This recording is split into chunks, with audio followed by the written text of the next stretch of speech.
Hi everyone, I just got back from church and Father gave a beautiful homily.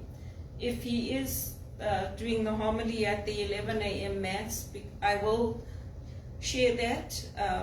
I can't even come close to his, so I'm not even going to try. But he spoke on the power of love and how the power of love leads to us coming to God and the link between Jesus and us, and how Jesus offers up his life for us. So it was really beautiful. The power of love. Love is a power. Just like hate is a power, love is a power. So I'm going to share my reflection on the readings, on what I found in them for myself. And it's in the first reading, we're reminded about how we turn away from God, and we turn away from the people who are leading us down the right path, because we have transgressed and we have hurt God, we've offended Jesus, and we are called back to loving him. We are called back to turning our hearts towards him.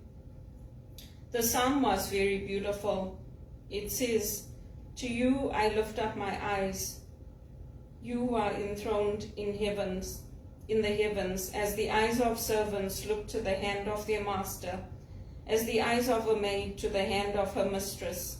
So our eyes look to the Lord our God until he has mercy upon us. Have mercy upon us, O Lord, have mercy, for we have had more than enough of contempt. Our soul has had more than its fill of the scorn of those who are at ease, of the contempt of the proud." And then the second reading, St. Paul reminds us not to believe in false teachers. There's a lot of false teachers out there that don't focus on Jesus. They don't focus on Jesus' sacrifice for us, Jesus' love for us. And St. Paul reminds us that he boasts in his weakness, because it's in his weakness that God is working. It's in his weakness that God's love and God's power shines forth. And Satan torments him, just like Satan torments us. Satan is always destroying. Satan is always bringing about war, unprovoked attacks, destroying lives, destroying careers, making us pay for other people's mistakes, and taunting us and saying, "Now what are you going to do? You still want to keep that faith of yours? You still want to hold on to that love? My way is better. I'll give you all the kingdoms of the world. I'll give you all the food. I'll give you all the power. What, you still want to stay with that Jesus of yours?" That's what Satan does. And then in the gospel, we have Jesus in the temple, where he's with his disciples, and people are criticizing him. They're saying, "Where did this man get all this? What is this wisdom that has been given to him? What deeds of power are being done by his hands? Is this not the carpenter, the son of Mary, the brother of James and Joseph and Judas and Simon? And are not his sisters here with us?" And they took offense at him, just like they take offense at us. Who are we? We are young people. Who are we? Come from Africa, and you think you can tell them? We are always, we don't have to have education, we don't have to have degrees, we don't have to have anything. God can use entertainers the way he used Elvis Presley. God can use somebody like me who was cleaning toilets. God can use anybody, and we have to be open to that, just like we listen to our priests and we listen to their message, because Jesus' own community doesn't accept him. Jesus' own community rejects him because they don't believe in him. They're like, "Who is this guy? This young guy from, where did he come from? Bethlehem? We know his parents, we know his sisters and brothers. Who does he think he is?" Don't we get that in our own lives? I know I get it. So it's the power of love. When people love, when we love, we find that great things can happen. It's like any family or any community. If there's no love in that community, if there's no love in that family, it breaks down. But when there's love, when there's belief, when there's faith, it's a different kind of environment.